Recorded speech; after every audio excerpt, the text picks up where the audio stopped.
एक समय की बात है।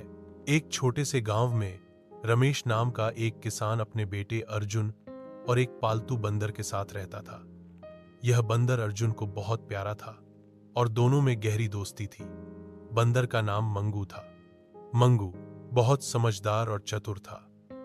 वह हर समय अर्जुन के साथ खेलता, उसे हंसाता और कभी कभी काम में भी हाथ बंटाता। रमेश हर दिन सुबह सुबह खेतों में काम करने चला जाता। अर्जुन और मंगू भी उसके साथ जाते थे। खेत गांव से कुछ दूर था और वहां जाने में थोड़ा समय लगता था। खेत में पहुंचकर रमेश हल चलाता, बीज बोता और पौधों की देखभाल करता। अर्जुन और मंगू कभी कभी झाड़ियों से घास काट कर लाते तो कभी कुएं से पानी भरते। एक दिन जब बारिश का मौसम शुरू हुआ तो खेत में अनजानी जड़ी बूटियां उगने लगी।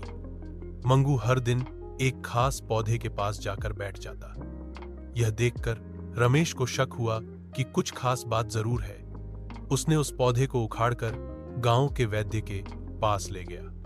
वैद्य ने उसकी जांच की और खुशी खुशी बताया, यह तो एक दुर्लभ औषधीय पौधा है। इसकी कीमत बहुत ज्यादा है और इससे कई बीमारियां ठीक की जा सकती हैं। रमेश को यह सुनकर बहुत आश्चर्य हुआ। उसने बाकी खेत को अच्छे से टटोला और उस जैसे कई पौधे पाए। उसने उन पौधों को इकट्ठा किया और शहर के आयुर्वेदिक व्यापारी के पास ले गया। व्यापारी ने उन्हें देखकर रमेश को बहुत बड़ी रकम दी। लगभग 500,000 रुपए सालाना का अनुबंध तय हो गया। अब रमेश का जीवन पूरी तरह से बदल गया। खेत में अब वह औषधीय खेती करने लगा। अर्जुन की पढ़ाई अच्छे स्कूल में होने लगी और गांव के लोग भी उसकी तारीफ करने लगे।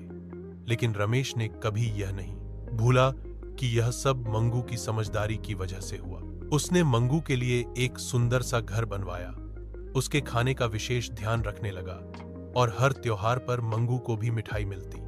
मंगू अब गांव का हीरो बन गया था।